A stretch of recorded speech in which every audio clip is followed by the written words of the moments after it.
On the northern edge of the city, there stood a building in an old decaying neighborhood. Perhaps no one had lived there for 50 years. The bricks had fallen off in many places. The windows were broken, but on the second floor of the same building, a room was still up for rent. Emily rented it. She thought that staying here for a few days would bring peace to her troubled mind. When on the first night she placed her belongings, a strange smell was brewing in the room.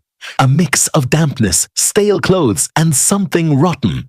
She opened the window, but even the air outside had some strangeness, as if this street had been cut off from the world. Emily lit a table lamp and placed it by the head of her bed and sat down, exhausted, on the cot. The room was empty, just an old cupboard and a chair. Everything else desolate. A few moments passed, the air completely stilled. All around, a deathly silence spread. Then somewhere below, the staircase began to creak. She was startled. Someone was slowly climbing the stairs. The footsteps were so faint, as if someone was deliberately muffling the noise. She got up and started looking outside through the slit of the door. Empty stairs, a dim bulb, the black sky peeking through a half-open window. But the sound of the steps remained. She latched the door. Then came the moment when the steps stopped. Such a thick layer of silence spread that her heart began to suffocate. Emily listened closely. Nothing. No movement. She slowly pulled her head away from the door, as if not wanting to invite some unseen danger. But at that very moment, there was a soft tapping of fingers on the door. Tuck, tuck, tuck. She held her breath. This was not knocking. It was merely the faint brushing of fingers, as if someone was checking whether she was inside or not. For a moment, she remained frozen. The fingers stopped. Then she felt someone breathing right behind the door. She slowly stepped back, closed her eyes, and prayed that the sound would go away. Many moments passed. Nothing happened. At last, she gathered her courage and breathing quickly, she sat back on the bed. In her ears, the hissing outside the door was still echoing. Then, as if the air in the room began to grow warmer, dampness dissolved into the air. The light of the lamp began to fade. When she opened her eyes, the bulb was turning into a dim golden smudge. There was no fault in the bulb. Her hand trembled. She reached for the switch and turned on the entire room light. Everything seemed fine. Empty floor, closed cupboard, empty chair. But her heart was saying that something was hiding. Just then, from inside the cupboard came the sound of wood creaking, as if someone holding their breath inside had started to move. Emily looked at the cupboard. Her breath stopped. She slowly lifted her steps. As soon as her palm reached the handle, again came that sound from inside. This time, mixed in the sound, was a raspy cough. She stepped back. For a while, she did nothing. In that moment, the silence in the room was so deep that her heartbeat began to pound in her ears. Then, as if someone struck the inside of the cupboard, a single time. Then, a second strike. Rough fingers began to scrape against the wood. Rah! Emily barely held herself together and dragged the chair to place it in front of the door so that if something came out, it could not get through. Her gaze remained fixed on the cupboard. Moments later, that noise stopped. And once again, silence fell. Emily thought that now staying here was madness. She picked up her bag and unlatched the door, but as soon as she opened the door slightly, the hallway outside had changed. The same stairs, the same bulb, but on the stairs was a row of 4 or 5 old chairs covered in cloths. Under those cloths was something, an outline like a human body, but all were completely motionless. Emily's legs trembled. She stared at the chairs and stepped back. A mist of breath came from her mouth. That moment stretched so long that her eyes began to burn. Then the cloth placed on the first chair stirred slightly, as if the hidden body beneath was breathing. She turned and hurried back into the room, closed the door, and sat down with her back against it. Now in the room, a strange weight had descended. The light was still burning, but it felt as if all the walls were slowly bending toward her. Someone breathed again, right by her ear. But when she turned her head, there was nothing there. Emily remained sitting in the room with her back against the door. Her throat had gone dry, and her heart was pounding uncontrollably. For a while, there was no sound, no movement. But she knew something was out there, sitting on the chairs or crouched, something that did not want to let her leave. She slowly turned her gaze around the entire room. The room was the same. Decaying floor, the solitary cupboard, the empty chair. But the lamp's light was now shifting from yellow to black. It was a long, dragging scratch, as if nails were embedding into the wood. A shiver ran through her stomach. She tore her gaze away and fixed it on the floor. In that moment, she felt a tingling around her, a slight pressure in the air, as though the room was breathing. The sound stopped again. A few moments passed as if nothing at all was happening. Then, suddenly, a long, thin finger crawled in under the door across the floor. The skin of the finger was terribly yellow, like an old leather glove. The finger tapped lightly on the floor. Talk, and slid back. Emily's senses began to slip away. If she had moved in that moment, she might have screamed. She held her breath. Silence fell. Then came the moment when something faintly misty appeared on the window glass. At first, it was only a blotch. Then it began to take on a human shape, a long neck, a faceless head, and both hands pressed to the glass. It felt as though someone had driven a sharp thorn into her brain. She froze for a heartbeat. Then she forced herself to look away. When she looked again, the window was perfectly clear. No shape, no stain. But in the air of the room now was a smell as though someone had hung blood-soaked cloths to dry. She quickly opened her bag and took out the torch. She swept the beam across the whole room. The wardrobe was closed, the floor empty, the door locked. Just then, from beneath one of the floorboards, a faint voice rose. "Can you hear me?" Emily stared at the floor. With a trembling hand, she set the torch down on the wood. Someone had scratched marks into the floorboards, tiny lines forming words. "You are the next." Her breath caught. She barely managed to keep hold of the torch before it slipped. A few moments later, the wood began to knock again. She stumbled backward in panic. She pressed her back to the wall and squeezed her eyes shut. Then, quite suddenly, the lamp's light went out. Complete darkness fell in the room. A few seconds later, she sensed someone walking to her left. Light footfalls across the floor coming straight toward her. Churr, churr. She opened her eyes, but saw nothing. She didn't dare switch the torch back on. In the deep silence, the steps halted. She thought maybe if she held her breath for a moment, the thing would stop as well. Then a cold gust of air brushed her ear. "This is not your room." Her whole body went numb. Suddenly, the wooden floor began to vibrate. It felt as though the entire story was crawling like a serpent below. The wardrobe doors began to open by themselves. Their panels slowly creaked apart. Emily steeled herself and switched the torch back on. The beam fell straight into the wardrobe, but there was nothing inside. She took a step forward. The wardrobe interior was empty. Only an old blanket lay folded there. Then the blanket gave a tiny shiver. She tried to steady herself. Her hands were trembling slightly. Suddenly, the blanket flipped over. Beneath it was a human skull. Its hollow eye sockets were fixed directly on her. Emily's scream caught in her throat. She staggered back and collided with the door. The skull slowly, horribly began to slide out a yellow-boned tongue, and it made a scraping sound on the floor. Churr! Churr! The air grew fouler. It felt as if a 100-year-old grave had been opened. For a moment, the breathless silence returned, then the skull fell still again. Emily pressed her back to the wall and squeezed her eyes shut tight. She decided another moment here was death. But just as she started to move, someone outside the door drew a line again with their finger. Cha! Cha! It was like a sharp ringing in her mind. Then she made the mistake of looking down through the gap beneath the door. The hallway beyond was still the same old passage, but this time a person was standing there.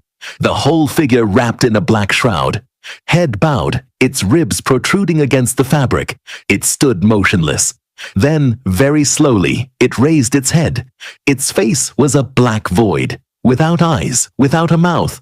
A moment of held breath, and then it started walking. With each step, the ground creaked. Emily threw the torchlight onto the door and turned to look for an escape route behind her. The room's walls were slowly closing in. In the hush, she barely kept her courage together. Her gaze fell again on the skull lying in the wardrobe. The skull slowly, horribly turned its head, and a red glow began to kindle in its hollow eyes. Emily's breathing was so fast now that all she could hear in her ears was the thunder of her pulse. Behind the door, that black shrouded figure was inching closer. She squeezed her eyes shut for a heartbeat, trying to convince herself that perhaps all this was her imagination. But when she looked again, that void face was bending down to her through the crack in the door, its bones whispering as they moved. She recoiled and struck the room's wall, and at once, it was gone. And now there was something wrapped in an old bloody sheet sitting on its knees with its head bowed, slowly moving its neck side to side, insects crawling out of its bones. Emily pointed the torch straight at it, and from inside the sheet, something groaned and let out a deep, ragged sigh. At that moment, it sounded as if dozens of footsteps began echoing across the ceiling, like many people were pacing above. Her mind went numb. She twisted the door latch with all her strength, but the door refused to open. Suddenly, a hole appeared in the ceiling, and someone lowered a decayed rope through it. Tied to the end of the rope was a human hand that slowly swung in front of Emily's eyes. Drops of blood clung to its fingers, dripping one by one onto the wooden floor. She tried to scream, but her throat had gone dry. She reached out with a trembling hand to push the rope away, but the tied hand's fingers began to curl on their own, trying to grab her wrist. She barely managed to jerk her hand free, then spun and ran to the window. But pressed against the outer glass was a shadow whose eye sockets were deep, dark voids and whose mouth gaped open in a grotesquely long scream. It stared straight at Emily with its empty eyes and dipped its fingers into blood to start writing on the glass. They were erratic lines whose meaning she couldn't understand, but in her mind, a buzzing vibration began to hum. She forced herself to turn away, and behind her, the door was now slightly open, and in the dark hallway she saw that the 4 figures draped in cloth on the chairs were rising one by one. Their necks lolled lifelessly like dead animals, and they whispered to each other in uneven voices. She shook her head to tear her gaze away from the sight, but suddenly the plank in the middle of the floor lifted by itself, revealing a basement below. In its flickering light, dozens of human bones were neatly arranged, and among them a woman's face was slowly rising through the hole in the floor.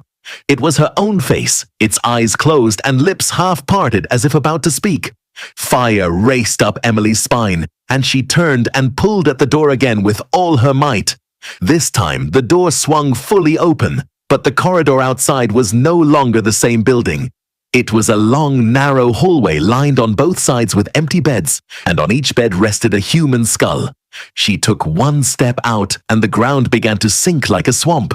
She tried to step back, but her feet were being sucked into the floor. Her eyes fell on the right-hand wall where a mirror was mounted. In the mirror, she saw herself with hundreds of black fingerprints fading slowly into her skin. She struck the mirror with a shaking fist, but instead of shattering, it swallowed her hand inside. In an instant, she was halfway embedded in the glass, and a deep, coarse voice filled her ears, saying that she would now stay with them forever. She screamed and tried to yank her wrist free, but something inside the mirror gripped her hand tightly. Her breath began to choke, and the corners of her vision turned black. At that moment, the entire room flooded again with light, and everything seemed to freeze in place. The mirror released her, and she stumbled backward to the floor. She stared around with wide, frantic eyes. The room was back to the same old state. The rotting wardrobe, the empty chair, and the closed door. But across the floor, a trail of blood was still slowly crawling toward the wardrobe, and from inside, the faint creak began again. Emily's breathing grew ragged, and a strangled scream was trapped in her throat. From within the wardrobe came that same coarse coughing, like someone with a shattered throat forcing out their last breath. Fire shot up her spine, and her legs refused to move. The red streaks of blood were spreading slowly across the floor, and here and there, tiny black insects emerged, only to vanish again.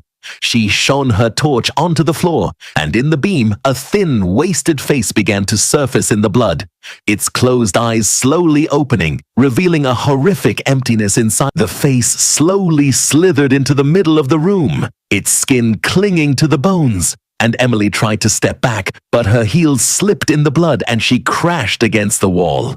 Suddenly, the bricks of the wall began to swell outward like ribs, and she felt a cold, damp touch as if someone from inside had reached out to graze her shoulders. She squeezed her eyes shut and tried to scream, but her voice died in her throat. For a moment, she thought her sanity had abandoned her. Then she opened her eyes again and the room had vanished. Now she was standing in a narrow, dark tunnel where the walls on both sides were raw earth and the ground was sunk in mud streaked with nameless white fluid. The air was heavy with stench, and in the darkness ahead, the thud of heavy footsteps echoed. With each step, the earth trembled and droplets of water dripped from the ceiling onto her face, releasing glistening red crawling insects that slithered across the floor. She reached out with a trembling hand to steady herself against the wall, but it flexed like the hide of some half-dead creature, and her fingers sank deep inside. When she pulled her hand back, thick black substance clung to her skin. She turned around, but the tunnel had disappeared, and there stood a life-sized mirror whose surface quivered like water. She looked into it and saw her own reflection, but her eyes had become hollow black pits, and her mouth hung open at a grotesque angle, as if she were letting out a silent scream. The image tilted its head and stretched a bloody smile from ear to ear, then stepped forward, and the mirror leaned toward her. Emily squeezed her eyes shut in panic, but now her ears were boiling with hundreds of whispers calling her to come forward, to leave her body behind, to stay with them forever. She shook her head violently and opened her eyes again, and now she was standing in a decaying morgue where rusty iron drawers jutted from the walls, each one dangling a dead patient's finger. A faint sulfuric odor floated through the room, and the corpses in the drawers had their eyes closed, but their chests rose and fell as if they were breathing. A sick churn twisted her gut, and her gaze landed on a nail driven into the wall, from which a human face's skin hung inside out. From one of the empty eye holes, a long white worm was sliding out. She staggered back, trembling, but suddenly dozens of fingers sprouted from the floor, twining around her ankles. She screamed and kicked frantically, but the fingers were burrowing into her flesh, tearing her skin as they crawled inside. Her scream exploded in her own ears like a lightning strike. She tore herself free with a desperate jerk and ran blindly, slamming into the door on the other side of the room. The door groaned open by itself, and she fell headlong into the space beyond, where everything was abruptly still. The ground was rocky and the air reeked of salt. She lifted her head and looked around and saw she was in a vast underground cavern. From the ceiling, drops of blood dripped onto the stones, and far ahead in the darkness was a tall platform where a body wrapped in white cloth lay motionless. Her heartbeat lodged itself in her throat. She swallowed and stepped closer, and with each step the blood drops splashed on her feet and sent a cold shiver through her bones. The cloth over the body stirred faintly. Emily reached out with a quivering hand and slowly lifted the corner of the sheet. Underneath was her own face, its eyes wide open and its lips moving slowly as if trying to speak. Her heart convulsed and she tried to step back, but her feet were fused to the rock. The face on the platform whispered in a cracked voice, "You will never escape this. You will never get out of me. You will stay here forever." She screamed in terror, squeezing her eyes shut, but when she opened them again, the entire cavern was ablaze with roaring flames, and in the red glare, dozens of shadows were advancing toward her. Their hands were turning into long claws, and their eye sockets glowed like hollow pits. She tried one last time to shriek with all her might, but her voice strangled in the fire and died. And then the faceless shadows descended on her, and the world went black as if someone had locked her soul forever.